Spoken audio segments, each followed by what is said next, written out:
आज की आराधना हम शुरू करेंगे। अपनी आंखों को बंद करें, परमेश्वर पिता से हम दुआ चाहेंगे। अनुग्रहकारी दीन दयालु प्रेम परमेश्वर, हम तेरा धन्यवाद देते हैं आज के इस सुंदर भोर के लिए प्रभु, जबकि तूने हमें देखने को दिया। और तू अपने वचन में भी कहता है कि तेरी आशीष दिन प्रतिदिन नई होती जाती है। आज हम एक नए रूप में आज हम यहाँ पे इकट्ठे हैं, एक नए स्वभाव लेके, एक नई आत्मा लेके प्रभु, ताकि हम तेरे चरणों में आकर हम तेरी आराधना स्तुति महिमा हम लोग करने पाए। इस वक्त पूरी आराधना को तेरे धर्म में हाथों में हम दे दे रहे हैं प्रभु, दया करके तू ही संभाल, ताकि तेरी देखरेख में संरक्षण में हम पूरी आराधना हम संपन्न करने पाए। छोटी सी दीनहीन प्रार्थना यीशु के नाम से मांगते, सुनो दया से कहकर आमीन। हम लोग गीत गाएंगे गीत माला से, गीत नंबर 7, गीत माला का गीत नंबर 7 को हम लोग गाएंगे। हम तो जलते दीप हैं।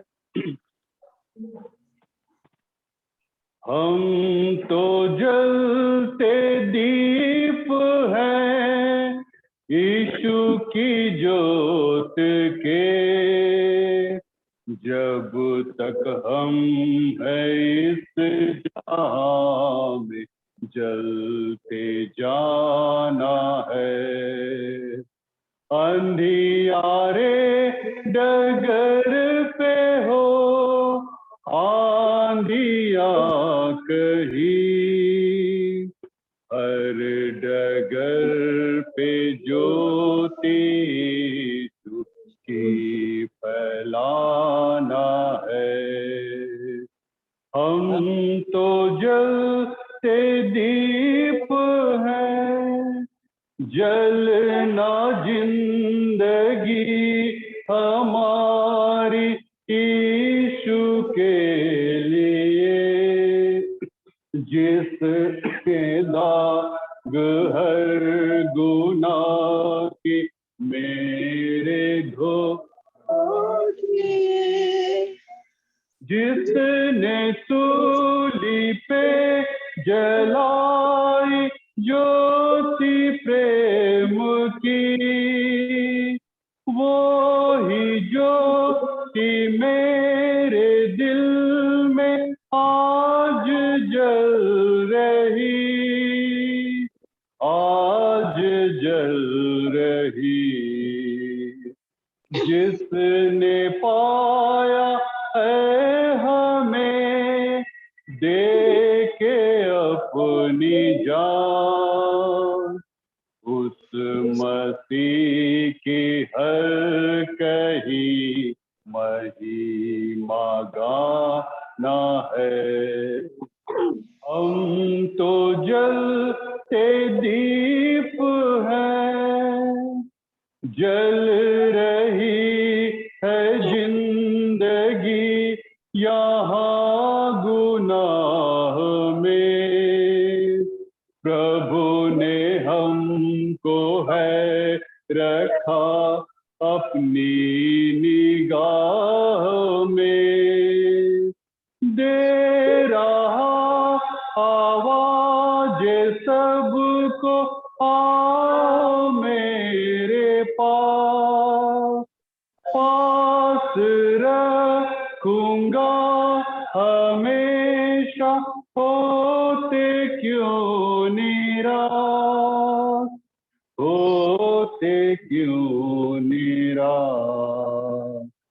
जिसने पाया है हमें देकर अपनी जान, उस मसीह की ज्योति है कहीं फैलाना है। हम तो दिल से दीप हैं यीशु की जोत के, जब तक हम हैं इस जहां में जलते जाना है। अंधियारे डगर पे हो आंधिया कहीं, हर डगर पे जो फैलाना है, हम तो जलते दीप हैं। आइए हम आज की आराधना हम शुरू करेंगे। प्रभुभोज की आराधना विधि क्रम संख्या 3 से हम देखेंगे। प्रभुभोज की आराधना विधि उसके क्रम संख्या 3 से शास्त्र में आया है, ये वे लोग हैं जो घोर कष्ट सहकर आए हैं, उन्होंने मेमने के रक्त अपने वस्त्रों को धोकर सफेद किया है। प्रभु यीशु ख्रीष्ट का अनुग्रह, परमेश्वर का प्रेम और पवित्र आत्मा की सहभागिता आप सबों के साथ रहे। हम एक साथ इस खंड को हम लोग कहेंगे। हे सर्वशक्तिमान परमेश्वर, तेरे सन्मुख सबके हृदय खुले हैं। तू सबकी अभिलाषाओं को जानता है और तुझसे कोई भेद छिपा नहीं है। अपने पवित्र आत्मा की प्रेरणा से हमारे हृदय के विचारों को शुद्ध कर कि हम तुझसे पूर्ण रूप से प्रेम करें और योग से तेरे पवित्र नाम की स्तुति करें, हमारे प्रभु यीशु ख्रीष्ट के द्वारा। आमीन। हम एक साथ मिलकर हम कहेंगे इसको। स्वर्ग में परमेश्वर की महिमा और पृथ्वी पर उसके लोग को शांति। हे प्रभु परमेश्वर, स्वर्ग राजा, सर्वशक्तिमान पिता परमेश्वर, हम तेरी आराधना करते, तुझको धन्यवाद देते और तेरी महिमा के कारण तेरी स्तुति करते हैं। हे प्रभु यीशु ख्रीष्ट, परमेश्वर पिता के इकलौते पुत्र, हे प्रभु परमेश्वर, हे परमेश्वर के मेमने, तू जगत का पाप उठा ले जाता है, हम पर दया कर।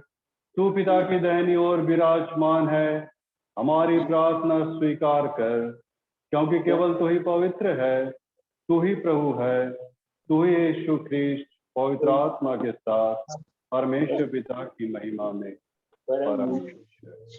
आमीन। मंडली कृपया बैठ जाएंगे।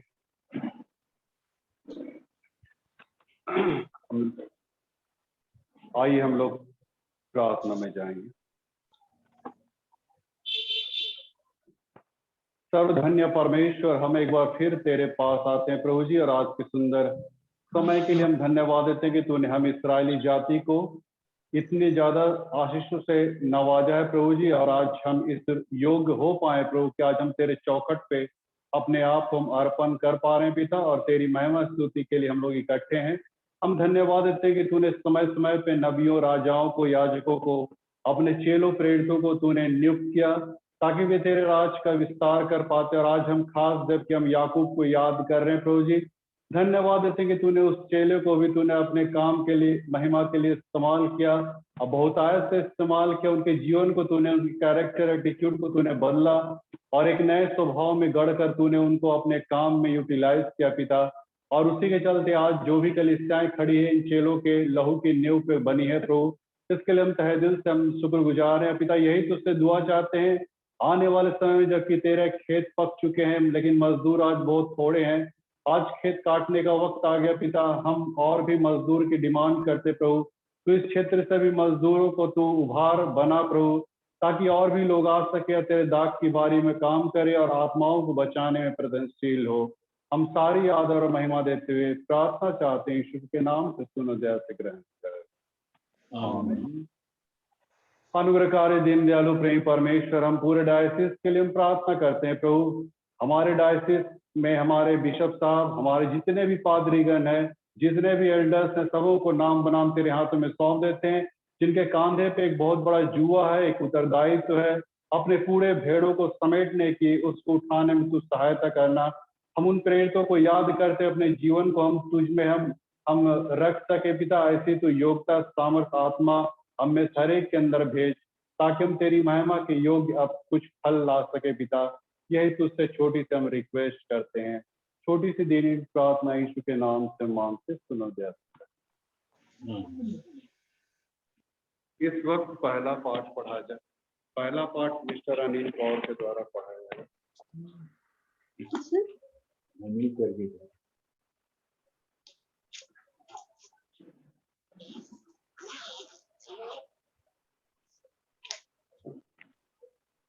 पहला पाठ हम लोग देखेंगे। हम लोग को मिलेगा यिर्मयाह नबी की पुस्तक, उसका 26 अध्याय, उसके 10 पद से 15 पद तक। यिर्मयाह नबी की पुस्तक, उसका 26 अध्याय, उसके 10 पद से 15 पद तक। इसमें इस प्रकार लिखा है, प्रभु के नाम से पढ़ेंगे। यहूदा के हाकिम ये बातें सुनकर राजा के भवन से यहोवा के भवन में चढ़ आए और उसके नए फाटक में बैठ गए। तब याजकों और भविष्यवक्ताओं ने हाकिमों और सब लोगों से कहा, यह मनुष्य प्राणदंड के योग्य है, क्योंकि इसने इस नगर के विरुद्ध ऐसी भविष्यवाणी की है जिसे तुम भी अपने कानों से सुन चुके हो। तब यिर्मयाह ने सब हाकिमों और सब लोगों से कहा, जो वचन तुमने सुने हैं उसे यहोवा ही ने मुझे इस भवन और इस नगर के विरुद्ध भविष्यवाणी की रीति पर कहने के लिए भेज दिया है। इसलिए अब अपना चाल चलन और अपने काम सुधारो और अपने परमेश्वर यहोवा की बात मानो। तब यहोवा उस विपत्ति के विषय में जिसकी चर्चा उसने तुमसे की है पछताएगा। देखो, मैं तुम्हारे वश में हूँ, जो कुछ तुम्हारी दृष्टि में भला और ठीक हो वही मेरे साथ करो। पर यह निश्चय जानो कि यदि तुम मुझे मार डालोगे तो अपने को और इस नगर को और इसके निवासियों को निर्दोष के हत्यारे बनाओगे, क्योंकि सचमुच यहोवा ने मुझे तुम्हारे पास ये सब वचन सुनाने के लिए भेजा है। यहाँ पर पाठ वचन समाप्त होता है। ये परमेश्वर का वचन है। परमेश्वर का धन्यवाद।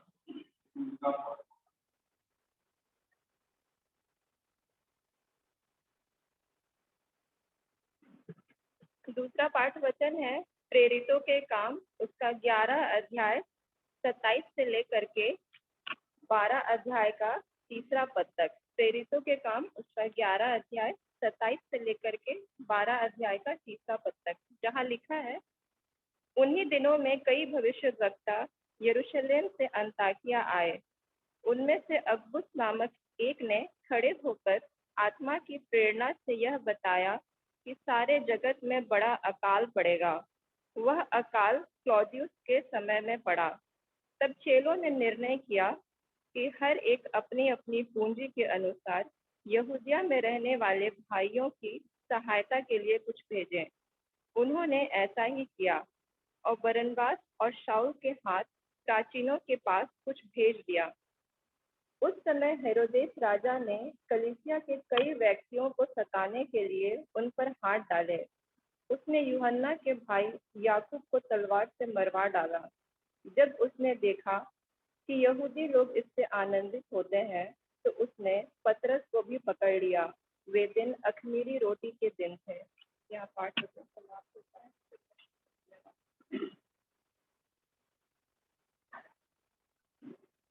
हम मेलोडी सॉन्ग से गीत नंबर 18 को हम लोग गाएंगे। मेलोडी सॉन्ग से गीत नंबर 18।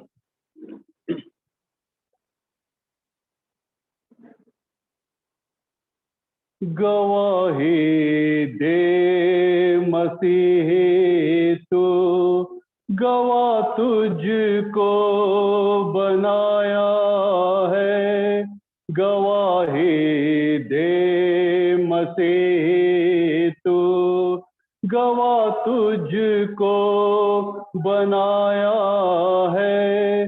अगर ना दे गवाही तू, तो क्यों तुझको बचाया है। अगर ना दे गवाही तू, तो क्यों तुझको बचाया है। गवाही दे मसीह तू, गवाह तुझको बनाया है। गवाही दे मसीह तू, गवाह तुझको बनाया है। तेरी खातिर सहा क्या क्या मुसीबत दुख सलीबों पर।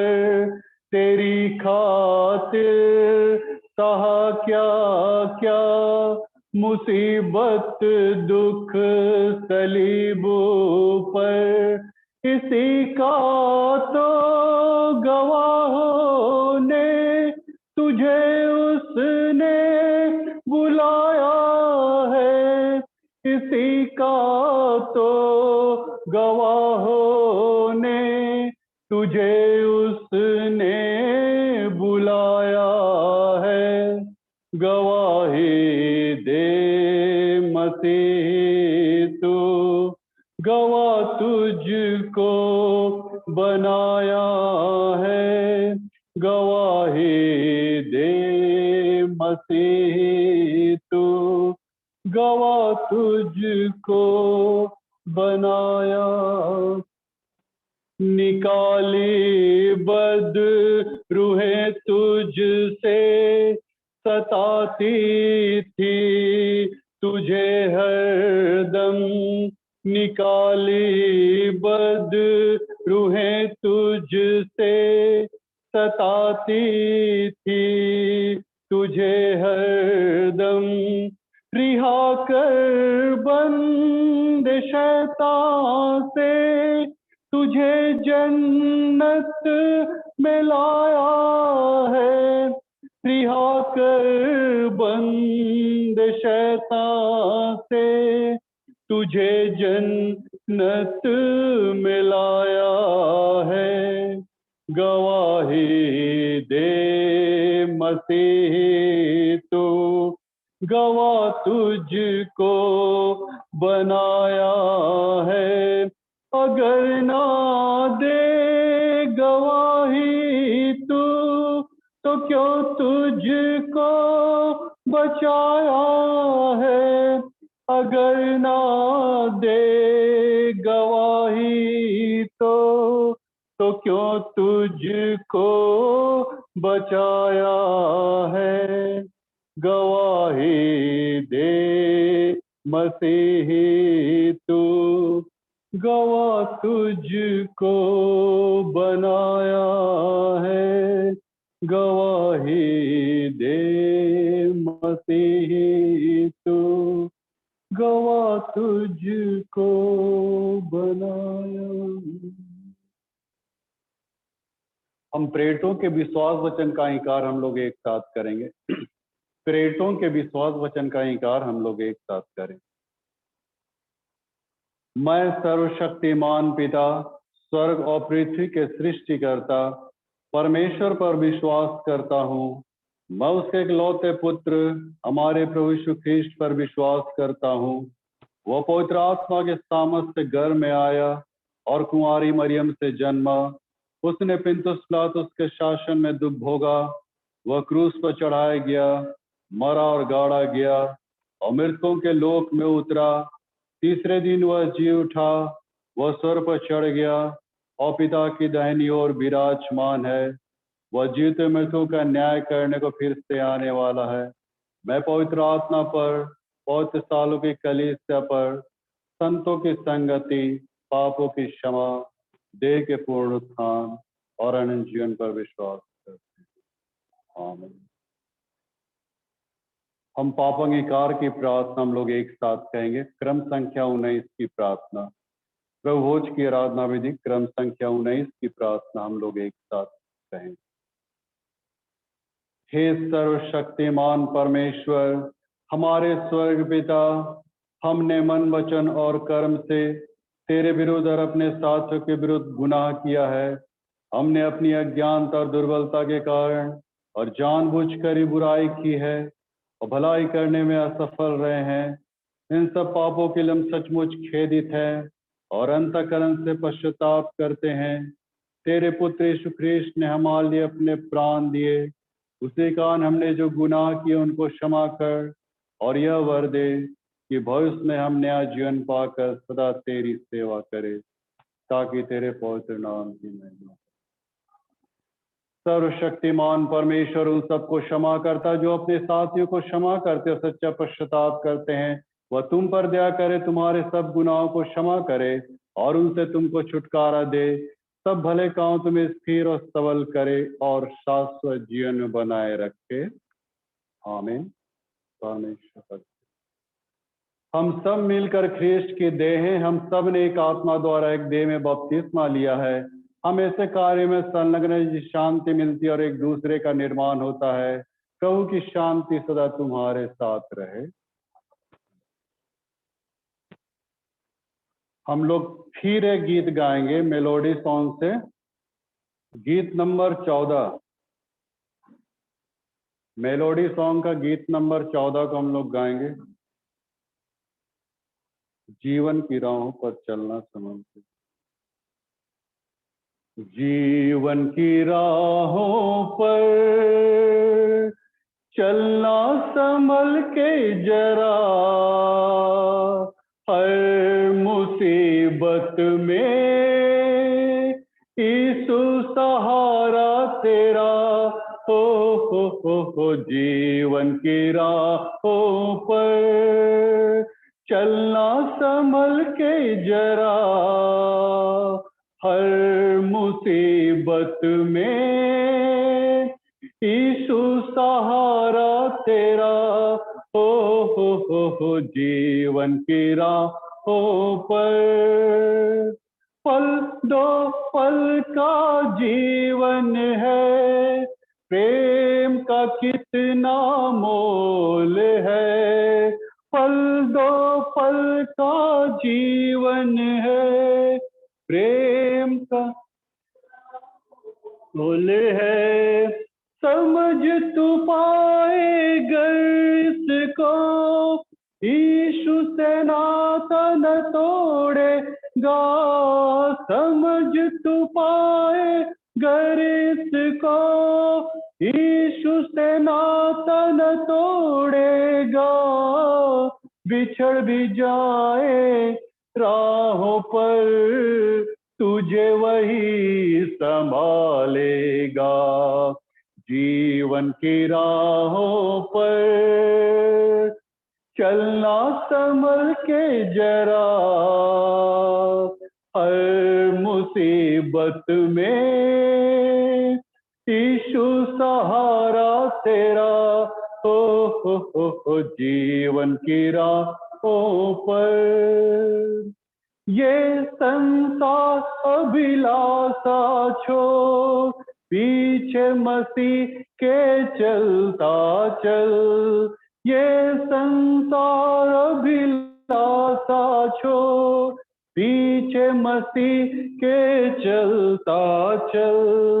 गर तू मसीह के संग चले, फूल की खुशबू साथ पले। गर तू मसीह के संग चले, फूल की खुशबू साथ पले।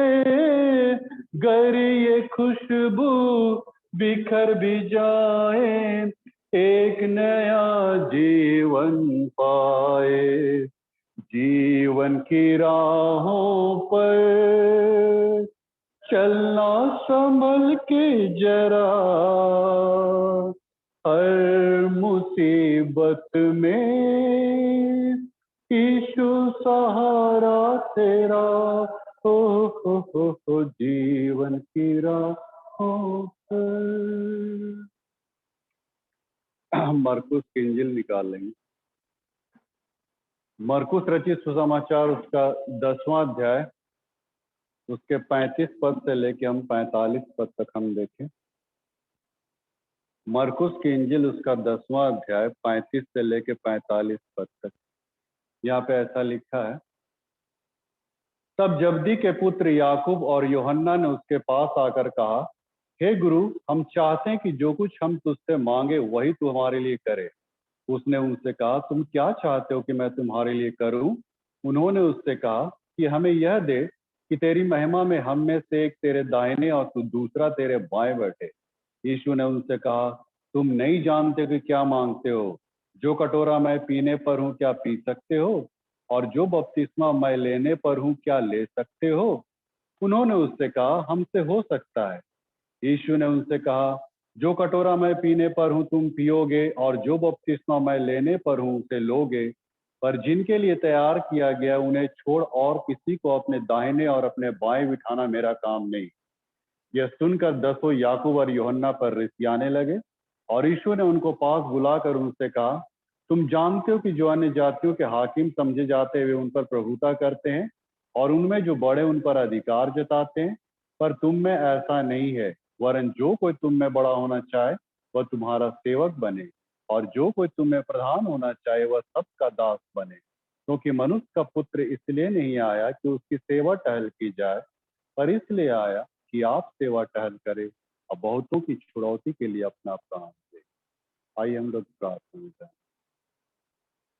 प्रेम पिता, हम तेरे इस वचन की ओर इस वक्त हम जा रहे हैं प्रभु, और जो भी हम अपना ध्यान लगा रहे हैं तेरी आत्मा की लौ में बने रहते हुए हम इस वचन को अपने हृदय में आत्मसात कर पाए, कि तू प्रेरणा आत्मा बनाए रखना। छोटी सी दिन प्रार्थना यीशु के नाम से मांगते, सुनो दया से रहकर।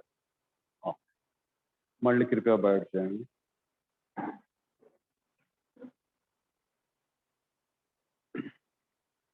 ख्रीष्ट में अति प्रियो, आज फिर से प्रभु ने एक सुंदर अवसर दिया कि हम इस लॉकडाउन में भी हम लोग यहाँ पे थोड़े समूह में हम लोग इकट्ठे हैं, और हम लोग इस चर्च को ऑनलाइन के मार्फत जो भी हम लोग यहाँ पे सर्विस दे रहे हैं, हम लोग एक दूसरे के साथ हम यूनिएट होके एक दूसरे से मिल करके, है ना, घर बैठे लोगों को हम लोग यहाँ से संदेश पहुंचा रहे हैं। तो हमारे लिए बहुत बड़ी बात है कि परमेश्वर ने ऐसी उपलब्धि हमारे लिए आज दी है, बनाई है कि हम उसके कुछ काम आ सके, है ना।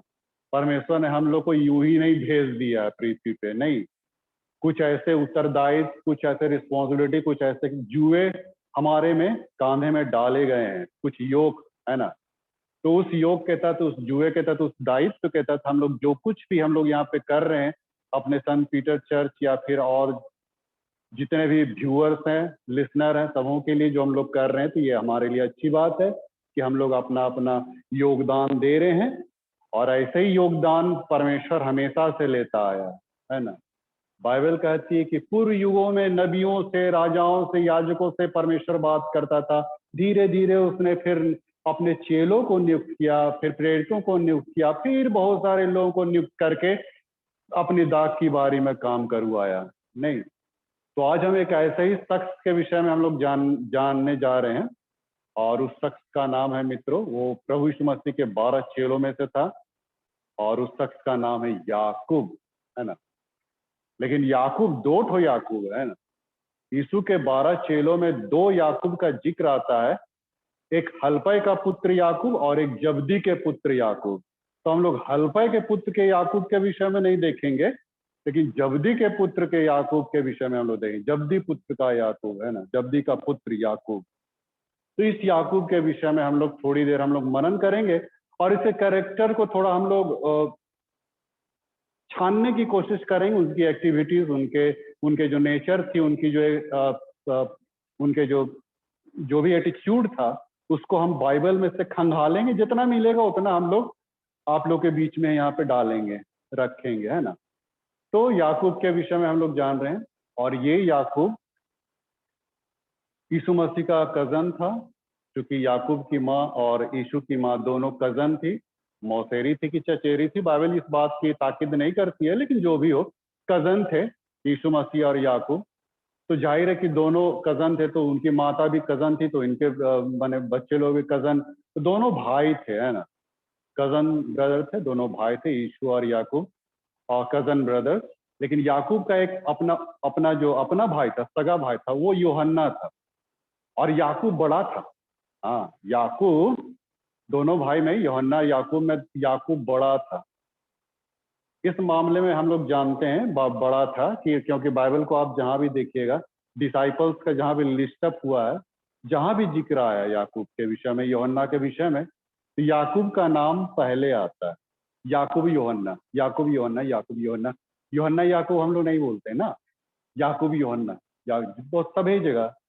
तो याकूब यूहन्ना, इसीलिए याकूब बड़ा भाई था, सगा था, बड़ा भाई था। आई दोनों कैरेक्टर साथ रहते थे, और इवन ना सिर्फ ये 2 कैरेक्टर याकूब और यूहन्ना यीशु के साथ रहे, बल्कि और एक चेला था उनके साथ जो यीशु के साथ काफी मैंने उसके क्लोजअप रहा, है ना, और वो था पतरस, है ना। ये 3 चेलों को यीशु मसीह बड़ी सटा के रखता था। इसका मतलब जरूर कुछ देखा होगा, तब है ना इतना मैंने क्लोज उसको रखता था। इन 3 चेलों के विषय में आप बहुत जगह आप पाइएगा, याकूब, यूहन्ना, पतरस, चाहे स्वर्गा जब उनका रूपांतरण हुआ था पहाड़ में, वहां पे भी इन 3 चेलों को देखते हैं। गत्सनी बाग में भी 3 चेलों को देखते हैं। याईर के घर में जो बेटी को जिलाया, वहां पे भी इन 3 चेलों को ले गया। जहाँ लाजर को जिलाया, वहां भी इन 3 चेलों को ही ले गया। माने ये 3 चेलों को वो खास मैंने फोकस करता था यीशु मसीह। तो इसका मतलब क्या बाकी के चेलों से घृणा करता था? नहीं, ऐसी बात नहीं है मित्रों। आप लोग ऐसा ना सोचे कि बाकी 9 चेलों से यीशु मसीह माने खपा थे, रुष्ट थे, है ना? नहीं, ऐसा कोई बात नहीं। कभी कभी होता है किसी किसी से ज्यादा क्लोजअप हो जाता है इंसान, तो उसको ज्यादा, अब जैसे बैतनिया में जाता था तो हमेशा मार्था मरियम लाजर के घर में उतरता था यीशु मसीह। इसका मतलब ये नहीं कि बैतनिया के पास बाकी गांव वाले लोग उससे घृणा करता था, ऐसी बात नहीं है। कुछ ऐसा इंटेलेक्चुअल हो जाता है, कुछ ऐसे माने अंडरस्टैंडिंग हो जाता है कि ज्यादा क्लोजअप में आ जाता है। तो यीशु मसीह के साथ भी वैसा ही था। और हम लोग यीशु मसीह को उस रूप में हम लोग ना देखें कि वो माने डिवीजन कर रहा है या पार्शियलिटी कर रहा है, ऐसी बात नहीं है। जरूर कुछ देखा होगा। पतरस, याकूब, यूहन्ना में यीशु मसीह बाकी चेलों से जरूर कुछ देखा, तब है ना इतना सटा के रखता था, इतना क्लोजअप रखता था। और जानते हैं मित्रों, देखा तभी तो बाइबल कहती है, गलाती 2:9 को आप पढ़िएगा तो याकूब, यूहन्ना, पतरस, ये तीनों चेले कलीसिया के मजबूत स्तंभ के रूप में गिने गए। गलाती 2:9 में लिखा है, एकदम कलीसिया के एक मजबूत खंबे, एकदम स्तंभ के रूप में तीनों खड़े हो गए, माने जम के खड़े हो गए और माने गिने गए। इसका मतलब कि यीशु मसीह जो जुआ खेल रहा था इन तीनों पे, वो बेकार नहीं गया, है ना? यीशु मसीह जब भी किसी पे दाव खेलता है, जुआ खेलता है, वो बेकार नहीं जाता है मित्रों। अब याकूब पे भी जुआ खेला है, जाहिर है कि कुछ देखा होगा। हालांकि शुरू में थोड़ा सा कैरेक्टर याकूब का थोड़ा सा माने ये दिखता है, थोड़ा सा डगमग डगमग दिखता है। अभी हम याकूब के कैरेक्टर को भी हम थोड़ा सा डिनोट करना चाहेंगे, उसको यहाँ पे हम लाना चाहेंगे, सामने लाना चाहेंगे। जैसा कि हम लोगों ने आज पढ़ा, याकूब को खासकर फोकस कर रहे हैं, यूहन्ना पतरस को अभी छोड़ देते हैं ना, उसको किसी और दिन फोकस करेंगे। अभी हम लोग याकूब को कर रहे हैं। तो जब्दी के पुत्र याकूब, यूहन्ना, यहाँ पे एक एटीट्यूड हम देख रहे हैं याकूब का, कि याकूब और यूहन्ना दोनों भयवा का किया है, अपनी माँ को ले आया यीशु मसीह के पास। क्या करने? पैरवी कराने। हाँ, और कैसी पैरवी?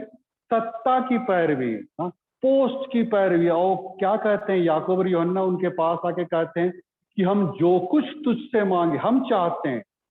देखिए मित्रों, एक कभी कभी ये बहुत खतरनाक रूप ले लेता है जब हम लोग अपनी चाहत को हम प्रभु के सामने हम प्रपोजल में रखते हैं प्रभु। लेकिन यहाँ पे याकूब का भी कैरेक्टर वैसे ही दिख रहा है, हम चाहते हैं। हाँ, तुम चाहो या ना चाहो, हम जो चाहेंगे वही करना होगा। कभी कभी हम लोग भी प्रभु को ऐसे प्रार्थना करते, इसीलिए पौलुस हम लोग को डांटा कि तुम लोग नहीं जानते कि प्रार्थना किस रीति से करनी चाहिए। हाँ, पौलुस बोला कि रोमियो 8 अध्याय के 26 पद में लिखा है, हम नहीं जानते कि प्रार्थना किस रीति से करनी चाहिए। सही में हम लोग नहीं जानते। याकूब का भी एटीट्यूड कुछ ऐसा ही है, वो प्रभु के ऊपर दबाव डाल रहा है, हम चाहते हैं। लेकिन बाइबल क्या कहती है, पहला यूहन्ना 5:14 में, कि परमेश्वर की इच्छा के अनुसार जो हम मांगते तभी वो पूरा होता है ना? उसकी क्या इच्छा है, योजना क्या? अब याकूब को तो सबसे मतलब नहीं भैया, यीशु मसीह तुम्हारी क्या इच्छा अपेक्षा हमको मतलब नहीं, हम जो चाहते हैं वही। लिखता कि जो कुछ हम तुझसे, बाप रे, ऊपर से और प्रेशराइज कर दिया, जो कुछ हम तुझसे मांगे। आजकल हम लोग की मांग भी ऐसे ही होती है, पूरा लिस्टवा बना लेते हैं और परमेश्वर को भेज देते हैं, परमेश्वर इस पे अप्रूवल कर दो। अच्छा, परमेश्वर स्वर्ग राज्य में बैठ के अप्रूवल करेगा? हाँ, परमेश्वर समझाना चाहता है, यीशु मसीह उसको समझाना चाहता है। यहाँ पे वो लोग गलत ट्रैक में जा रहे थे, है ना? हम चाहते हैं जो कुछ हम तुझसे मांगे वही तू हमारे लिए करे, है ना? एक दबाव की हैसियत से यहाँ पे दिया जा रहा है यीशु मसीह को। लेकिन यीशु मसीह वहाँ पे 36 पद में क्या कहता है, उसने उनसे कहा तुम क्या चाहते हो कि मैं तुम्हारे लिए करूं? यीशु मसीह जान रहा था, फिर भी जानते बूझते यीशु मसीह उसको पूछा याकूब को कि तुम क्या चाहते हो कि मैं तुम्हारे लिए करूं? यीशु मसीह सब कुछ जानता है, लेकिन कभी कभी हमारे मन के उद्गार को व्यक्त करने के लिए जानबूझ के वहां पे मैंने अपने आप को वहां पे ये करता। अब अंधा को नहीं जानता था कि अंधा क्या चाहता, फिर भी पूछता है तो अंधा था कि तुम क्या चाहते हो कि मैं तुम्हारे लिए करूं। अरे यीशु मसीह नहीं देख रहा है कि वो अंधा है? हाँ, उसको 2 आंख चाहिए थोड़ी कार और और सारा प्रोस्पेरिटी मांगेगा। वो तो आंखें ना मांगेगा। फिर भी यीशु मसीह पूछता है तुम क्या चाहते हो कि मैं तुम्हारे, अंधे से पूछ रहा है। तो यीशु मसीह, ऐसा नहीं है कि यीशु मसीह नहीं जानता। अब एक लेडीज आके वस्त्र छू दी तो किसने मुझे छुआ, ऐसा ऐसा माने यीशु मसीह कभी कभी क्वेश्चन रेज कर देता है। तो माने कुछ ऐसा लगता है कि हम लोग को अरे ये तो क्या माने, लेकिन यीशु मसीह जानबूझ के उसके मन के हृदय के विचार को उद्गार करना चाहता, व्यक्त करवाना चाह रहा था। देखे ही लोग क्या माने मुंह होंठ से खोलता है। और तब उन लोग क्या बोलता है, याकूब क्या बोलता है, हे प्रभु जब तेरी महिमा हो ना, तेरी महिमा में हम लोग आएंगे तो एक तेरे दाहिने और दूसरा तेरे बाएं बैठे। अच्छा, अब 70 पोस्ट का झगड़ा शुरू हो गया। अरे आज के दौर में तो हम लोग देखबे कर रहे हैं, उस दौर में भी कुछ ऐसा ही था, है ना। सत्ता चाहिए, पोस्ट चाहिए, आदर मान सम्मान चाहिए। शास्त्री फरीसी लोग को देखते रहे होंगे हम लोग, चेला लोग भी देखते रहे होंगे शास्त्री फरीसी लोग, अरे इन लोग तो काफी अच्छा अच्छा ऊंचा ऊंचा ओहदा में बैठा है, तो हम लोग भी क्यों ना बैठे। यही सोच के मैंने यीशु मसीह से वहां पे सिफारिश कर रहा है, हमको एक ठो दाहिने एक ठो बाएं बैठा लेना। ऐसा ही एक बार और पतरस भी बोला था, जानते हैं, हे प्रभु हम तो सब कुछ छोड़ कर तेरे पीछे हो लिए, तो हमें क्या मिलेगा। हाँ, माने चेलों को अभी तक समझ में नहीं आ रहा कि यीशु मसीह के पीछे चलने से माने क्या क्या मिलेगा और नहीं मिलेगा, ये सब कुछ को नहीं जान रहा। उन लोग बाहरी चकाचौंध आकर्षण और ये सब कुछ को देख रहा है। इंटरनली बात क्या है, यीशु मसीह क्यों इस पृथ्वी पे आया, नहीं समझ पा रहे हैं। याकूब की भी समझ में नहीं आ रहा है, उसके भी दिमाग में नहीं आ रहा कि क्या क्या नहीं मांग दे रहा, क्या क्या डिमांड कर दे रहा है। और तब यीशु मसीह एकदम टू दी पॉइंट बोल दिया। हाँ, आगे पीछे ऊपर नीचे दाएं बाएं नहीं करके, लांग लपेट करके यीशु मसीह बिल्कुल नहीं बोलता है, एकदम टू दी पॉइंट बोल दिया। क्या बोलता कि जो कटोरा मैं पीने पर हूं क्या तुम पी सकते हो। तुम नहीं जानते कि क्या मांग रहे हो, है ना।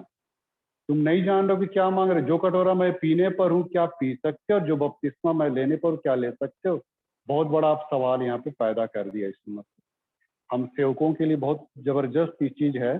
और वहां पे याकूब को भी, ये यूहन्ना को भी उन्होंने ये चैलेंजिंग रोल दे रहा है यहाँ पे, जो कटोरा मैं पीने पर हूं। अब यहाँ पे सीधे वो दुख भोग में आ गया। वो संसार की चकाचौंध शानो शौकत आकर्षण और ये वो लमसम सारा प्रोस्पेरिटी तुमको मिलने वाला नहीं। जो कटोरा मैं पीने, कटोरा क्या मतलब है, गैसमनी बाग में यीशु मसीह कटोरा पिया था। वो कटोरा था दुख तकलीफ मृत्यु वेदना का कटोरा था मित्रों, बलिदान का कटोरा था। इस कदर वो मैंने अपने आप को मैंने ले जाना चाह रहा था। क्रूस की मृत्यु इस कदर दुखदाई और त्राणदायी और इतना मैंने ताड़ना दायक था, इसको मैंने उन लोग उसका इल्म भी नहीं था, चेलों को इस बात का एहसास भी नहीं था। लेकिन यीशु मसीह क्लियर कट वहां पे बोल रहा है कि जो कटोरा मैं पीने जा रहा हूँ, और जो बपतिस्मा, ये बपतिस्मा वो जल का बपतिस्मा नहीं मित्रों। ये हम लोग कभी कभी जल के बपतिस्मे को कभी बहुत ज्यादा हम लोग हाईलाइट करते हैं। आज जल के बपतिस्मे को इतना ज्यादा हाईलाइट कर दिया है कि उसकी क्रूस की मृत्यु भी उसके सामने फीकी पड़ गई। सही में आज जल के बपतिस्मे को इतना ज्यादा हाईलाइट और एक्सपोज कर दिया कि क्रूस की मृत्यु भी फीकी पड़ गई। वो जो बपतिस्मा लेने जा रहा था वो क्रूस की बपतिस्मा थी, मृत्यु की बपतिस्मा थी। लुक्का 12:50 में लिखता है कि मुझे एक और बपतिस्मा लेनी है, और वो बपतिस्मा मैं क्रूस पे लेने जा रहा हूँ। क्या आज हम लोग सेवक लोग क्रूस पर ले सकते हैं। याकूब को भी चैलेंज किया, याकूब को भी चैलेंज किया कि ऐसा बपतिस्मा तुमको लेना होगा। जल से तो बपतिस्मा लिए ही लिए हो, लेकिन अब क्रूस का, मृत्यु का बपतिस्मा तुम लोग को लेना पड़ेगा। कटोरा और बपतिस्मा, यहाँ पे दो तो चीज जिक्र पे आया है। और ये हम हर सेवकों के लिए बहुत ज्यादा माने must must VVI very very important है मित्रों। ये कटोरा को पीना और ये क्रूस की मृत्यु, बपतिस्मा मृत्यु को सहना, ये बहुत बड़ी बात है मित्रों, जो यीशु मसीह करने जा रहा था। और अनजाने में याकूब यूहन्ना लोग क्या बोलता है कि हाँ हमसे हो तो सकता है, हो सकता है। तो यीशु ने कहा हाँ जो कटोरा, अब हो सकता है ये हमको लगता है वो अपना होशावास में नहीं बोला होगा। यीशु मसीह क्या कह रहे हैं, क्या बोल रहे हैं, इसका अर्थ वो लोग समझ नहीं पाए, लेकिन ये सीधा सीधी डायरेक्टली वो कह दिया कि हाँ हमसे हो सकता है, लेकिन गलत तो नहीं कहा, लेकिन होशावास में नहीं कहा। हम तो इतना हम मानेंगे, होशावास में नहीं कहा लेकिन गलत नहीं कहा। बाद में यही कटोरा और बपतिस्मा को उन्होंने लिया मित्रों, पिया, इस बपतिस्मे को लिया। इस कदर मतलब चेलों का जो प्रचार प्रसार हुआ, फिर मृत्यु भोग तक गया। इसका माने इसका जिक्र हम लोग अंतिम में हम लोग कर देंगे। तो ये अनजाने अनजाने जो कुछ भी वो कह रहा था नहीं जाना था, लेकिन जाने अनजाने वो एक हकीकत को बता दिया कि हाँ हमसे हो सकता है। और परमेश्वर बोला कि हाँ तुम लोग करोगे, जरूर करोगे और ये सब होगा। लेकिन हाँ फिर टू दी पॉइंट फिर आ गया धरातल पे यीशु मसीह संसार में। फिर से वो बोला 40 पद में, पर जिनके लिए तैयार किया गया उन्हें छोड़ और किसी को अपने दाहिने बाएं बिठाना मेरा काम नहीं। वो सीधा सीधे इनकार कर दिया। खामखा क्यों पचड़ा में पड़े, है ना। अभी यीशु मसीह दोनों को दाया बाया बिठाने वाली बात बोल देता तो बाकी चेले भी तो मैंने वहां पे ये कर देते, इनकलाब, हाँ इनकलाब कर देते वहां पे। फिर सब मतलब ये होने लग जाते, तो फिर तो वहां तो द्वंद्व शुरू हो जाता ना। तो यीशु मसीह बोला कि सब फालतू पचड़े में पड़ने की आवश्यकता नहीं है तुम लोग को। हाँ टू दी पॉइंट यीशु मसीह सीधा सीधी बोल देता था। जब जब भीड़ इकट्ठी होती थी चारों तरफ, तब तब सीधा सीधी बोल देता था एकदम, जो मेरे पीछे आना चाहेगा भैया क्रूस उठाना पड़ेगा। क्रूस उठा सकते हो तो आओ, नहीं तो फिर। तो प्रभु यीशु मसीह कोई लांग लपेट करके एकदम बोलता नहीं था, और तब बिल्कुल क्लियर कट बोल दिया। तो ये चेले लोग जो याकूब जो था, हम लोग याकूब के विषय में देख रहे हैं कि याकूब ये सब चीज को नहीं समझ पाए, और माने उनका जो एटीट्यूड था वो सांसारिक था, वो लौकिक था, वो इन सारी चीजों को नहीं समझ पा रहे थे। यीशु मसीह के इस पृथ्वी पे आने के रहते वो तो सोच रहा था कि चलो इजराइल देश हमारा रोम कंट्री से आजाद हो जाएगा, है ना, रोम सल्तनत से हमको यीशु मसीह आजाद कर देगा, अपना एक एम्पायर बनेगा। जैसे हम लोग कभी इंडिया लोग कभी गुलाम थे अंग्रेजों के, और हम लोग का एम्पायर बना, अपना शासन बना इंडिया का। वैसे ही माने ये याकूब भी सोच रहा था कि रोम सल्तनत को पलटी मार देगा, उससे लोहा लेंगे हम लोग और ये करेंगे वो करेंगे, तब हम लोग फिर माने ये। तो लेकिन नहीं, यीशु मसीह बोला कि ये सब कुछ मैं इसलिए नहीं आया, मैं अपना राज्य और शासन इस संसार में स्थापित करने नहीं आया हूँ। सीधा सीधे क्लियर कट बोलता था यीशु मसीह। तो याकूब के कैरेक्टर को हम देखते हैं यहाँ पे कि मतलब थोड़ा सा वो सांसारिकता में बहा जा रहा था, लौकिक जीवन में ज्यादा उसका माने ध्यान था, मगन था। तो ये थोड़ा सा एटीट्यूड उसका खैर बाद में बदला, वो अलग बात है, लेकिन अभी जो हम देख रहे हैं अभी उसका एटीट्यूड। अब एक और एटीट्यूड को हम लोग देखते हैं लूका 9वें अध्याय के 51 पद में। एक और याकूब का एटीट्यूड यहाँ पे उभर के सामने आ रहा है। लूका 9 अध्याय के 51 पद में हम लोग पढ़ेंगे नहीं, है ना, यहाँ पे हम लोग सिर्फ जिक्र करेंगे। यीशु मसीह अपने चेलों के साथ जा रहा था यरूशलेम को, अब उसे सामरी गांव से होके जाना था, गुजरना था। तो अपने आगे मैसेंजर भेज दिया यीशु मसीह कि जाके सामरी गांव में जाओ और जाके बोलो कि मैंने यीशु मसीह और मैंने उनके चेले हम लोग इस गांव में उतरना चाहते हैं, ठहरना चाहते हैं। और तब मैसेंजर लोग को सामरी लोग क्या बोला, नहीं नहीं हम लोग नहीं, आप लोग को हम लोग अलाउ नहीं करेंगे, अलाउ नहीं करेंगे। इतना सुना याकूब और यूहन्ना, याकूब तो एकदम एकदम माने गरज गया, एकदम तुरंत तैश में आ गया। इसीलिए उसको गर्जन का पुत्र बोला गया, मालूम।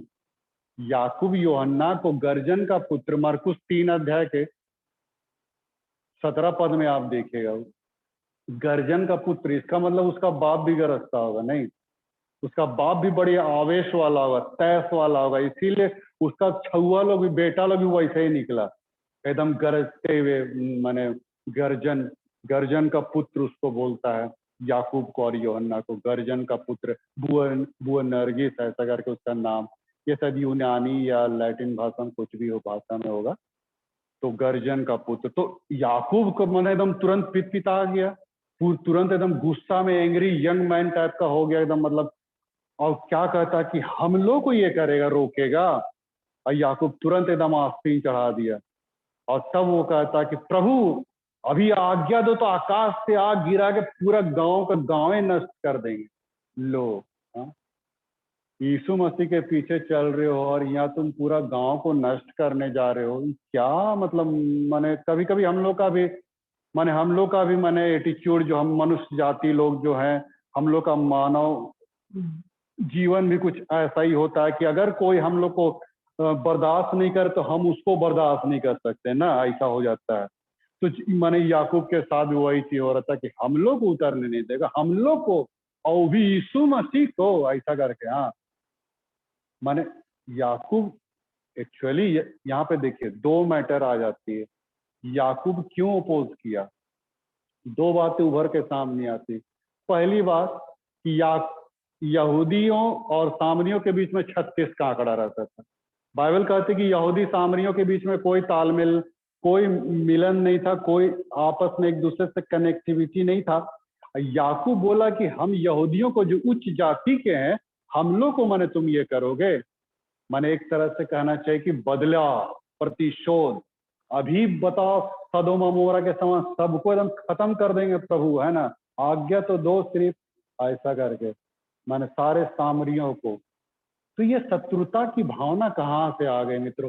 यीशु मसीह ऊंच नीच, जात पात, बिरादरी उदरादरी कुछ नहीं देखना चाहता। ये सब मैंने चेलों को समझाना बताना चाह रहा, तो ये लोग कहाँ मैंने जाति पाति लेके बैठ गए। यीशु मसीह भी तो यहूदी था, सामरी स्त्री के हाथ से जल पिया तब तो यीशु मसीह जात बिरादरी ये सब मनुष्य का बनाया हुआ है मित्रों। ये सब जितने भी वर्ण हैं, जाति है, कुल है, सब धर्म है, सब इंसान ने बनाया, परमेश्वर ने नहीं बनाया। परमेश्वर ऐसा कुछ नहीं है। और यीशु मसीह सब बोल रहे थे कि तुम क्या नेचर तुम रखते हो, मैंने वहां पे बोल दिया। तो खैर हम एक एटीट्यूड देखें कि मैंने याकूब का दो फैक्ट्स देख रहे हैं। पहला कि यहूदी सामरी के बीच में 36 का आंकड़ा था, इसलिए याकूब चाहा कि पूरा सामरी गांव के गांव नष्ट कर दे। दूसरा ये भी था उसके अंदर में कि यीशु मसीह को मैंने इग्नोर करना, हाँ, मैंने यीशु मसीह, हाँ, जिनका तूती बोलता है, जिनका चारों तरफ प्रसिद्धि है, लोकप्रियता है, तो उसको मैंने एक तरह से कहना चाहिए याकूब को थोड़ा सा ये भी लगा होगा कि हमारे गुरु को कोई इंसल्ट कर दे, या ऐसा भी हो सकता है मित्रों। हम लिखा नहीं है, लेकिन कभी कभी हमारे दिमाग में ऐसा आता है कि हमारे गुरु का इंसल्ट हो गया, माने क्या हो गया, ईगो की भावना। अब याकूब के अंदर एक तो ईगो की भावना भी हो गई, अहंकार, ईगो की भावना कि हम लोग को रोक दिया, ये तो ठीक बात नहीं है भाई। और तब मैंने उसको बोला कि भस्म कर देते हैं अभी प्रभु। तब यीशु मसीह उनको गरियाया और कहा बोलता है, डांट के बोलता है 55 पद में, लूका 9:55 है, यीशु ने उनको डांटा और कहा तुम नहीं जानते कि तुम कैसी आत्मा के हो। बताइए, माने ऐसी ऐसी आत्मा के भी इंसान होते हैं नहीं? हाँ, चेले लोग यीशु मसीह के साथ रहते हुए भी ऐसी आत्मा के थे, ऐसी वैसी आत्मा के थे। अभी तक वे लोग समझ नहीं पा रहे थे कि यीशु मसीह पृथ्वी पे क्यों आया। यीशु मसीह बोल दिया था, अरे मनुष्य का पुत्र पापियों को बचाने आया, मारने नहीं आया, है ना। बाकी लोग तो मर मुरा के चले गए, है ना, मार मूर के चले गए। बाकी लोग जितने भी आए थे पृथ्वी में, धरती में, सब कोई सबको मार मुरा के सब चले गए। लेकिन यीशु मसीह क्या था, किसी को मारने मुराने नहीं आया था, वो पापियों के अंदर के पाप को नष्ट करने आया था। पापियों को मारने नहीं, पापियों को बचाने आया था। कितना बड़ा अंतर है मित्रों। यहाँ पे लिखता है मनुष्य का पुत्र लोगों के प्राण को नाश करने नहीं, लेकिन उनको बचाने आया है। चेलों को सिखा रहा था यीशु मसीह, देखो बाबू तुम लोग जो ये जो एटीट्यूड रख रहे हो ना, ये सब एटीट्यूड को तुम बदलो। प्रभु की दास की बारी में मेरे पीछे चलने में तुमको ये सारी बातें छोड़ देनी पड़ेगी। ईगो की भावना, अहंकार, ईर्ष्या, द्वेष, नफरत, उससे झगड़ा, इससे झगड़ा, जाति बिरादरी, ये सब सारी चीजें पर प्रभु यीशु मसीह चाह रहा था कि बिल्कुल चेहरा लोग छोड़ दे। और सही में धीरे धीरे धीरे धीरे रहते रहते यीशु मसीह के साथ तब याकूब लोग के अंदर में भी चेंजेस आने लगा। याकूब, यूहन्ना, पतरस और बाकी चेलों के अंदर में भी चेंजेस आने लगा। सब कुछ जानने लगे, समझने लगे यीशु मसीह कौन है। जब वो मृत्यु को प्राप्त किया उसके बाद तक भी नहीं समझ पा रहे थे, लेकिन उसके बाद जब वे जी उठे, उसके बाद चेलों के दिमाग में माने ये बात अटी कहना चाहिए, एक तरह से कहना चाहिए। माने उनका स्वभाव, उनका जो नेचर था याकूब, यूहन्ना, पतरस, चेलों का, उनका एटीट्यूड और नेचर सब बदलते चला गया। और इस कदर देखिए वो माने प्रचार प्रसार करने लगा कि मतलब चारों तरफ माने यरूशलेम से उपदेश से भर दिया। हमने अभी अब पढ़ा याकूब के कैरेक्टर को, गर्जन का पुत्र। इसका मतलब क्या था? काफी आवेश वाला था, तैश वाला था, काफी जोशीला था याकूब। तभी तो इतना ज्यादा जोश से भर के प्रचार किया चारों तरफ। चारों तरफ पतरस से भी हमको लगता है ज्यादा जोशीला होगा। गर्जन का पुत्र ऐसे ही नाम नहीं दिया गया। और तरफ इतना जोश में और इतना होशो हवास में, आवेश में, और पूरा तरफ प्रचार प्रसार जो कर दिया, पूरा यरूशलेम को उपदेशों से भर दिया मित्रों। अब बाइबल कहती है कि याकूब की सबसे पहला जो चेला था जो शहीद हुआ वो याकूब ही था। ये प्रेरितों का 12 अध्याय में देखिए, जो उसने इस बात को कहा था यीशु मसीह के पास, जो कटोरा आप पीने पर हम लोग पिएंगे, जो बपतिस्मा आप लेने पर हम लेंगे। और सही में याकूब इस चीज को उन्होंने माने करके दिखाया। अंत दम तक यीशु मसीह के प्रति माने नतमस्तक रहा, उसके वचनों का प्रचार करता, सुसमाचार बताते, लोगों के पास जाते रहा, सबको माने हियाव के साथ सुसमाचार को सुनाया, बाइबल कहती है। और हेरोदेस राजा उस समय था, जिस समय मसीहों पे जबरदस्त यहूदियों पे आक्रमण हुआ था, उन पे सताहट आया था। हेरोदेस अग्रिपा का राज था उस समय, जिस समय याकूब को तलवार के घाट उतारा गया था। ये प्रेरितों का 12 अध्याय में पहला शहीदी चेला था। हालांकि उससे पहले भी एक शहीद हुआ था, लेकिन वो 12 चेलों में नहीं था, और उसका नाम स्तिफनुस था, हम लोग सभी को जानते हैं। लेकिन इस चेलों में जो था सबसे पहला शहीदी चेला ये याकूब था मित्रों। और याकूब का सर माने गर्दन उसका धड़ से हेरोदेस ने अलग कर दिया उस यरूशलेम में, और ये पहला शहीदी हुआ। और एक विद्वान ने सही कहा है कि प्रेरितों का लहू, चेलों का लहू कलीसिया की नींव बनी। आज कलीसिया की नींव जो खड़ी है, कलीसिया जो बनी है, वो प्रेरितों के लहू के नींव पे बनी है मित्रों। आज अगर वे चेले लोग हैं, यदि याकूब अगर आज मैंने अपने प्राणों को नहीं बहाता, अपने बलिदान को ना करता, उसे घात ना किया, शायद इतना ज्यादा विस्तार मसीहत का नहीं हो पाता। लेकिन चेलों को हम लोग ये कहते हैं कि चेलों के ऊपर ये कमांड करते हैं, उनके ऊपर हम लोग माने ये करते हैं कि माने अंत दम तक उन्होंने इस चीज को माने यीशु मसीह के प्रति नतमस्तक रहते प्रचार प्रसार किया। और सही में उन्होंने एक पत्री को भी लिखा याकूब, और वो पत्री याकूब की पत्री है, सभी को जानते हैं।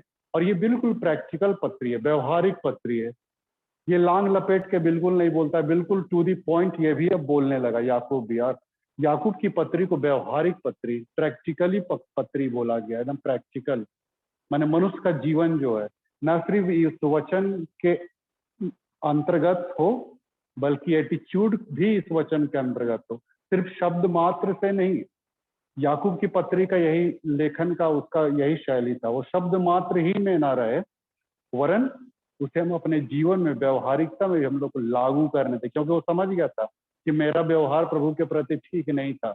जो भी मैंने यीशु मसीह के साथ किया, ईगो की भावना, अहंकार, ईर्ष्या की भावना, सारी बातों से अब वो आजाद हो चुका था, स्वतंत्र हो चुका था, और यीशु मसीह को समझ चुका था। और तब उसने अपने आप को मैंने खुशी खुशी बलिदान कर दिया। एक पुस्तक को मैं पढ़ रहा था, तो उसमें लिखा हुआ था कि याकूब के साथ एक व्यक्ति जो याकूब को पकड़वाया था, वो व्यक्ति बड़ी खुश था। ऐसा मैंने उसमें लिखता है, एक इतिहास को पढ़ रहे थे, वो व्यक्ति बड़ी खुश था कि चलो हम याकूब को मैंने ये कर दिए, वो कर दिए। और हेरोदेस तो प्रसन्न हो रहा था चेलों को पकड़वाने से, यहूदी लोग बड़ी खुश हो रहे थे, तो पतरस को भी पकड़ लिया, बाइबल कहती है। तो उन्होंने, उस व्यक्ति ने सोचा कि याकूब को हम पकड़वा दिए तो बड़ी, अब इसका चेहरा में तो ग्लानि होगा, हताशापन होगा, ये होगा, वो होगा। कुछ नहीं है ना, याकूब के अंदर ऐसी कुछ बात नहीं थी। एकदम हंसते हंसते मैंने अपने आप को मैंने घात करने के लिए ले दिया गया। हाँ, उसके चेहरे पे कोई शिकन नहीं, कोई मायूसी नहीं, कोई दर्द नहीं।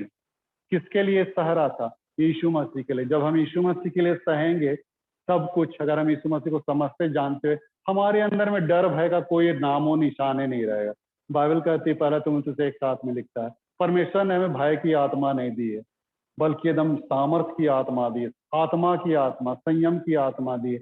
हम लोग को डरने इसकी घबराने की आवश्यकता नहीं। अंत के दिन है मित्रों, अंत के दिनों में बहुत सारे ऐसी बातें आएंगी, जैसा चेलों के ऊपर में सताहटें आई, हमारे जीवन में भी सब कुछ आनी एकदम बिल्कुल लाजमी है, बिल्कुल आएगी ही आएगी। और इसके लिए हम लोग अभी से हम लोग अपने आप को तैयार करें।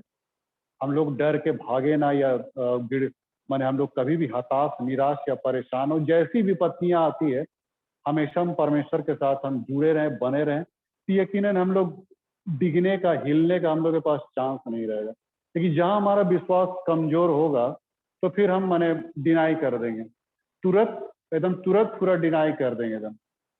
जहां थोड़ा सा विश्वास में हम लोग कमजोर हुए, या फिर अपने लौकिक जिंदगी के विषय में, सांसारिक जीवन के विषय में सोचने लगे, तब तो फिर हम लोग खत्म हो जाएंगे। एक एमपी में क्या हुआ था, छत्तीसगढ़ में एक मिशनरी को वहां पे बहुत सारे असामाजिक तत्व लोग, आप लोग समझिएगा असामाजिक तत्व में कौन कौन हो सकते हैं। तो वैसे लोग मैंने एक मिशनरी को छेक लिए और बोले कि खबरदार यीशु मसीह का प्रचार। अभी एक तो लेडी को भी ये किया गया था, कहाँ की तो बात है, अभी हाल में कल परसों हम लोग देख रहे थे यूट्यूब में, एक लेडी को भी काफी थ्रेटिंग दिया गया कि तुम माने यीशु मसीह का प्रचार ना करो। ये सब अंत के दिनों में ये सब होगा। तो खैर मैं बता रहा था छत्तीसगढ़ का वो मिशनरी को ये बोला कि तुम माने यीशु मसीह का प्रचार एकदम बंद कर दो यहाँ पे। हाँ, एकदम प्रचार प्रसार बिल्कुल नहीं करना है। तो जानते हो मिशनरी भाई ने उनको क्या जवाब दिया? बड़ा ही सटीक जवाब दिया और खरा जवाब दिया, एकदम खरा जवाब दिया। और क्या जवाब दिया वो मिशनरी भाई उन तत्वों को? उसने यही कहा कि देखिए, सुसमाचार जो है ये मेरी जीविका का ये आधार नहीं है, मेरे जीविका का मतलब ये सोर्स नहीं है, बल्कि ये मेरा ये जीवन है, ऐसा बोलता है। सुसमाचार मेरे जीविका का साधन नहीं है, लेकिन ये मेरा जीवन है। मैं अपने जीवन को, अपनी सांस को कैसे छोड़ दूं, ऐसा बोल दिया। तुम कहते हो कि छोड़ दो प्रचार करना, प्रसार करना, वो बोल दिया अगर मेरी जीविका रहती ना तो मैं इसे छोड़ भी देता इसको, लेकिन ये मेरी जीविका नहीं है, ये मेरी सांस है, मेरा जीवन है, ऐसा करके बोले। उन लोगों का मुंह है बंद हो गया, इतना खड़म खस बोल दिया ना मिशनरी। तो ऐसा मतलब अंत के दिनों में देखिए मित्रों, होगा मित्रों, चैलेंजिंग रोल होगा। अभी तो नहीं समझ में आ रहा, अभी तो हम भी बहुत ज्यादा यहाँ से माइक से प्रचार कर रहे हैं ना। जब होगा ना ताड़ना, जब पड़ेगी, सताहट पड़ेगी, तो फिर देखें हम लोग कहाँ तक खड़े हो सकते हैं। नहीं तो उस समय हमारा सही में हमारा विश्वास का माने बहुत बड़ा एक ये होगा, मापदंड होगा, पैमाना होगा मित्रों, हम किस हद तक। अब बाइबल कहती है कि शैतान बहुतों को, प्रकाशित वाक्य 2:10 में लिखता है, शैतान बहुतों को जेल खाने में डालने वाला है, बहुतों को जेल खाने में डालने। अभी हो सकता है प्रशासन आ जाए यहाँ पे, है ना, आप लोग को ले जाएगा थाना, समझ जाइए। आप लोग आए हैं ना यहाँ पे लॉकडाउन के समय में, अब कफन बांध लीजिए। हाँ, कितना खड़े हो सकते हैं लॉकडाउन में। अभी आपका परीक्षा होने वाला है, प्रशासन आएगा, तो ऐसा सिचुएशन आ सकता है मित्रों। लेकिन हम लोग को घबराना नहीं, हम लोग कौनो गलत काम नहीं कर रहे हैं। यीशु मसीह हमारा साथ है, उसका प्रचार प्रसार कर रहे हैं लोगों के सामने। हम लोग इस वो व्यू के तहत, ऑनलाइन के नेट के तहत हम लोग जो कुछ यहाँ पे बता रहे हैं, सब कुछ माने यीशु मसीह के तहत ही बता पा रहे हैं। और यकीन मानिए यीशु मसीह के साथ चलते रहिए, आपको परमेश्वर के राज में, अपने अपने शासन में वो जरूर ले जाएगा। और चेलों को भी उसने यही कहा था। जब चेले लोग भी पूछे कि हम तो सब कुछ छोड़ के तेरे पीछे हो ले, तो हमें क्या मिलेगा, है ना, ऐसा याकूब यूहन्ना ही बोलने लगा कि हम लोग को दाएं बाएं बिठाओ। तो यीशु मसीह तो बोल दिया, अरे तुम लोग जो 12 चेले हो, तुम लोग इसराइल के 12 गोत्रों का न्याय करोगे बाबू। हाँ, ऐसे वैसे नहीं, 12 गोत्रों का तुम लोग को न्याय जज बना रहे हैं। हाँ, डिस्ट्रिक्ट जज, हाँ, सुप्रीम कोर्ट का भी से भी ऊपर वाला जज बना रहे हैं तुम लोग को। तब कमती बड़ा रिवार्ड देता है परमेश्वर। हम लोग यहाँ लल्लो चप्पो किए हुए ईगो अहंकार, ईर्ष्या, सत्ता पर भी है ना तेना, कुछ नहीं मित्रों, है ना। ये सबको आप एकदम शाखा में भूल रख दीजिए, भूल जाइए सब, उसको चूल्हा में डाल दीजिए, जितना भी आप हमारा जितना कुछ भी एटीट्यूड है सबको डाल दीजिए और यीशु मसीह के पीछे हो लीजिए मित्रों। हम सही में जितना हम यीशु मसीह की ओर ताकेंगे, उसके बलिदान की ओर, उसकी ताड़ना की ओर, उतना हमको और हिम्मत मिलेगा। फिर तो हम अपना अपना दर्द को तो हम बयां भी नहीं कर पाएंगे। हमारा दर्द ही क्या है भाई, उसके सामने, उसके लहू के सामने, उसके त्राणदायी मृत्यु के सामने हमारी हमारा दर्द, हमारा हमारा क्या कुछ, हमारा तो कुछ भी नहीं है। तो उतने ही आपको मतलब और भी ज्यादा आपके अंदर में ये मिलेगा, आपको शक्ति मिलेगी, सामर्थ्य मिलेगी। और यकीन मानिए कि परमेश्वर का जब दूसरा आगमन होगा, यीशु का दूसरा आगमन, तो हम लोग परमेश्वर के साथ हम लोग खड़े रह सकेंगे। परमेश्वर अपने इस वचन को बहुत आस है। आइए हम लोग दुआ में जाएंगे। प्रेम पिता, आज तूने याकूब के विषय में आज जो भी तूने अपनी बातों को शेयर किया पिता, आज हमारे पास एक बहुत बड़ा चैलेंज है कि हम उस याकूब के तहत अपने जीवन को हम यापन करें, उसके तहत नहीं जो तेरे साथ रह के जीवन काल में गुजारा, लेकिन तेरे स्वर्गारोहण के बाद जो उसका एटीट्यूड जो शुरू हुआ, हम उस तहत अपने आप को हम भी तेरे सन्मुख हम रखें, ताकि हम मरते दम तक तेरे विश्वास के प्रति अपने आप को कभी भी न खोएं। हाँ प्रभु जी, छोटी सी प्रार्थना मांगते हैं यीशु मसीह के मीठे पवित्र नाम में, सुनो जैसे।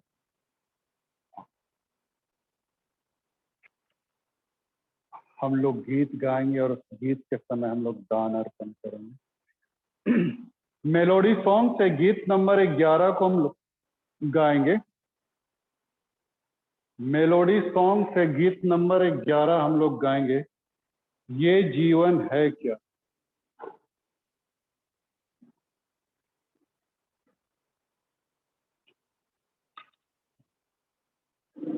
मेलोडी सॉन्ग से गीत नंबर 11। ये जीवन है क्या तेरे बिना मसीहा, ये जीवन है क्या तेरे बिना मसीहा। मार्ग ढूंढता हूँ जिसमें कि तू चला है, मार्ग ढूंढता हूँ जिसमें कि तू चला है। ये जीवन है क्या तेरे बिना मसीहा, ये जीवन है क्या तेरे बिना मसीहा। पहले तो मन में सोचा, फिर दिल में मेरे ही जाना। पहले तो मन में सोचा, फिर दिल में मेरे ही जाना। अर्पण मैं करता हूँ तुझको, तू मेरे मसीहा। ये जीवन है क्या तेरे बिना मसीहा, ये जीवन है क्या तेरे बिना मसीहा। अब दिल की चाहत यही है, तुझ में ही डूबा रहूं मैं। अब दिल की चाहत यही है, तुझ में ही डूबा रहूं मैं। मिलता रहे साथ तेरा और कृपा महा, ये जीवन है क्या तेरे बिना मसीहा। मार्ग ढूंढता हूँ जिसमें कि तू चला है, मार्ग ढूंढता हूँ जिसमें कि तू चला है। ये जीवन है क्या तेरे बिना मसीहा, ये जीवन है क्या तेरे बिना मसीहा। हम लोग अंतिम प्रार्थना में जाएं।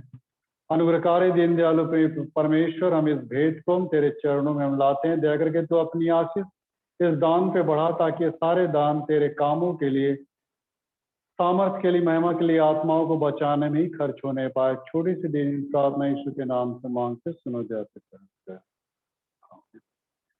हम प्रार्थना करें, मंडली बैठ जाए।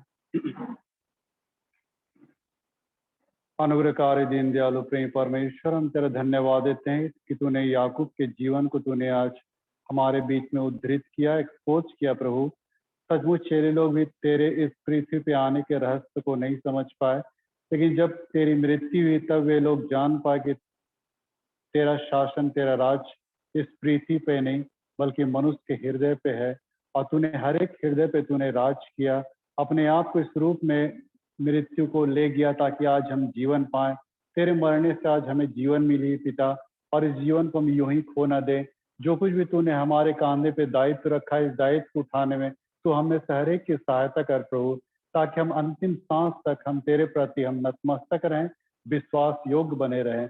यही तुझसे हम छोटी सी गुजारिश करते हैं। यहाँ पे उपस्थित हर एक जन को नाम बनाम तेरे हाथों में सौंप देते हैं, और जो घर में देख रहे हैं प्रभु, नाम नाम उन्हें भी हम तेरे हाथों में सौंप देते हैं।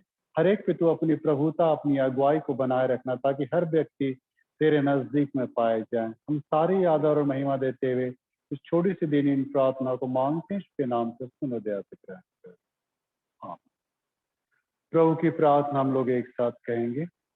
हे हमारे पिता, तू जो स्वर्ग में है, तेरा नाम पवित्र माना जाए, तेरा राज आए, तेरी इच्छा स्वर्ग में पूरी होती है वह पृथ्वी पर भी हो।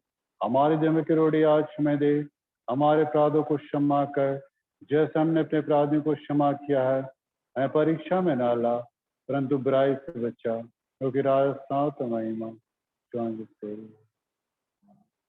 अनुग्रह वचन संत करे। हमारे प्रभु यीशु ख्रीष्ट का अनुग्रह, ईश्वर पिता का प्रेम,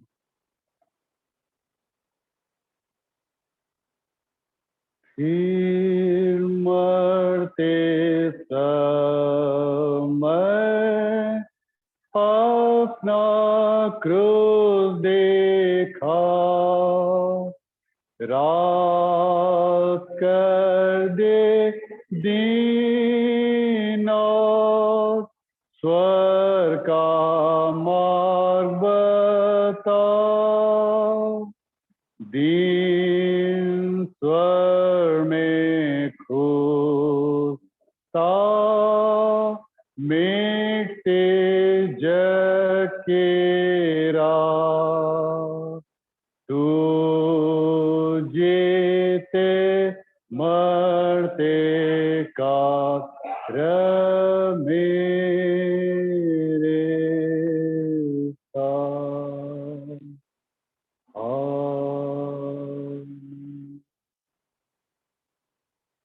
सबों को यीशु सहाय।